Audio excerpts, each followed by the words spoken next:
Hello dear student. जैसा कि मैंने आपको लास्ट वीडियो में बताया था कि I will explain the factors on which resistance depend in my next video. So here as you see on the board, now I will explain you that on what factors the resistance depend.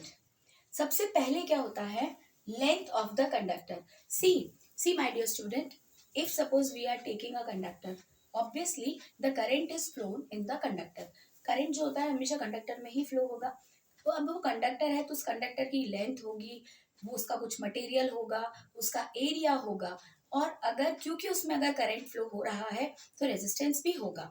Resistance basically, resistance जो है वो क्या करता है, current के flow को obstruct करने का काम करता है। तो यहाँ पे इस वीडियो में मैं आपको ये बताऊंगी कि जो रेजिस्टेंस है वो किन फैक्टर्स के ऊपर डिपेंड करता है। सबसे पहले length of the conductor. Length of the conductor, किसी भी कंडक्टर की लेंथ अगर हम उसको एल से डिनोट करते हैं तो जो रेजिस्टेंस है that is directly proportional to the length of the conductor. जैसे इसका मतलब जैसे जैसे लेंथ बढ़ेगी वैसे वैसे रेजिस्टेंस भी बढ़ेगा। ठीक है, that is why we have written this, R is directly proportional to L. Second factor is area of cross section of conductor. जो सेकेंड फैक्टर है वो क्या होता है, एरिया होता है। कंडक्टर का ऑब्वियसली एरिया भी होगा ही होगा। तो वो जो एरिया है वो कैसे रेजिस्टेंस को इफेक्ट करता है, are is proportional to 1/A। इसको हम क्या बोलते हैं, इनवर्सली प्रपोर्शनल। इसको हम बोलते हैं इनवर्सली प्रपोर्शनल। इनवर्सली प्रपोर्शनल जैसा कि आपको पता होगा, inversely proportional, if two quantities are inversely proportional to each other, it means that if one quantity increases the other quantity decreases in the same ratio, और वाइस वर्सा, कि one quantity decrease होगी तो दूसरी quantity बढ़ती चली जाएगी। ये inversely proportional का मतलब होता है। तो यहाँ पर हम एरिया की अगर बात करते हैं तो आर इज इनवर्सली प्रोपोर्शनल। इसको हम कैसे प्रोनाउंसिएट करेंगे, inversely proportional. R is inversely proportional to area of the conductor.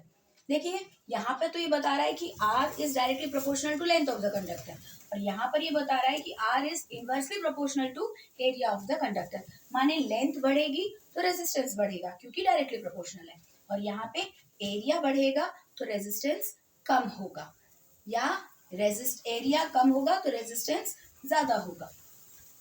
तीसरा जो फैक्टर है जिसके ऊपर की रेजिस्टेंस डिपेंड करता है वो है nature of the material of the conductor. भाई किसी किसी मटेरियल का जो रेजिस्टेंस होता है वो ज्यादा होता है, किसी किसी मटेरियल का जो रेजिस्टेंस होता है वो कम होता है। Suppose if you talk about any metal, ठीक है, metal is a good conductor. Metal क्या होता है, गुड कंडक्टर ऑफ इलेक्ट्रिसिटी होता है, तो जिसमें उसका रेजिस्टेंस क्या होगा, कम होगा। ऐसे ही कुछ ऐसा मेटल होता है जिसका की रेजिस्टेंस ज्यादा होता है, वो इलेक्ट्रिसिटी को कम कंडक्ट करता है। तो these are the factor on which the resistance of any material depends. So if you label this equation as equation number 1 and this equation as equation number 2, if you combine both the equation we will get r is proportional to l upon a, क्योंकि r is proportional to l into 1/a, तो r is directly proportional to l upon a.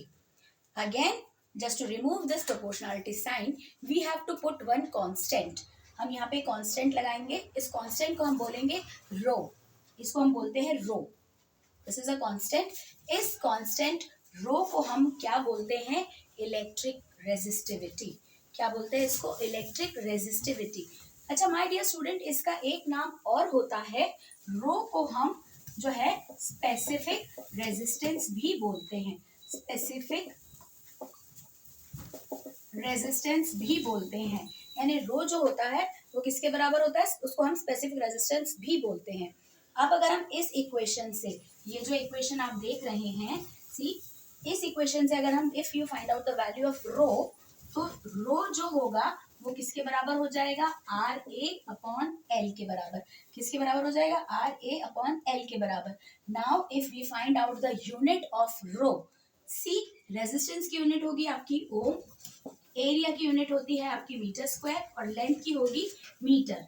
तो रो की जो unit होगी वो होगी ohm into metre. Okay, dear student. So this is all about specific resistance and this is all about factors on which the resistance depend. अब मैं आपको next video में इनके ऊपर न्यूमेरिकल्स एक्सप्लेन करूंगी. ठीक है, जैसा कि मैंने आपको बताया था पोटेंशियल डिफरेंस के ऊपर न्यूमेरिकल है, इलेक्ट्रिक करंट के ऊपर न्यूमेरिकल है. अब हमने पढ़ा ओम्स लॉ और दिस स्पेसिफिक रेजिस्टेंस, इनके ऊपर भी न्यूमेरिकल है. तो नेक्स्ट जो मेरे वीडियोस आएंगे वो वीडियोस में मैं आपको इन्हीं टॉपिक्स के ऊपर न्यूमेरिकल बताऊंगी. आई होप आपको ये वीडियो अच्छी लगी. आप इसको लाइक करिए, सब्सक्राइब कीजिए और मेरे चैनल को शेयर कीजिए. Okay then student, bye bye.